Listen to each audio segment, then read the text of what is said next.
The Grant Museum is probably UCL's oldest collection. It dates right back to the beginning of the university. The collection is about 100,000 specimens in size. It's definitely the hardest working collection, I think, in the UK.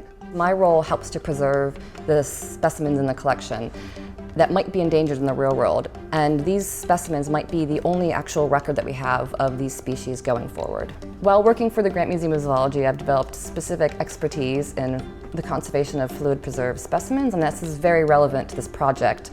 We have a glass jar of moles at the Grant Museum, and it is by far the most infamous, famous object in the collection. It receives museum postcards from various museum animals or mascot animals from around the world, and so it has triggered kind of a range of tote bags, magnets, and of course you can buy a fluffy mole in the Grant Museum.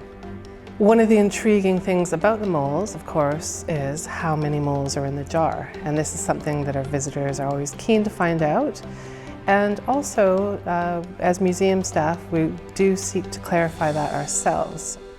So Tanis came to me to ask if I thought a particular project would be suitable for the specimens in the Grant Museum. And the question really was around whether or not the specimens that were selected could be safely CT scanned. The particular process of CT scanning a fluid-preserved specimen is a bit tricky because you have to remove the specimen from the jar and take it out of its fluid and put that through the CT scanner. This presented particular problems specifically with the jar of moles because the jar of moles are housed in a preservative fluid called formalin, which is very hazardous and toxic to human beings.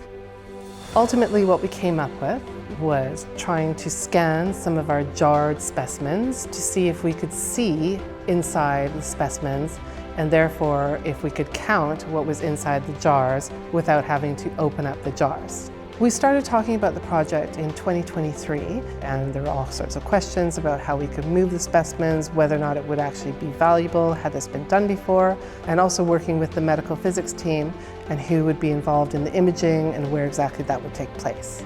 The concept and idea of being able to put a jarred specimen with fluid and the specimen inside of it as a whole unit through the CT scanner and to try to test that and see if it was possible was really exciting for me. Collaborative work of this nature is really a win-win, I see it, between the museum collections here at the Grant Museum and the department that we're collaborating with.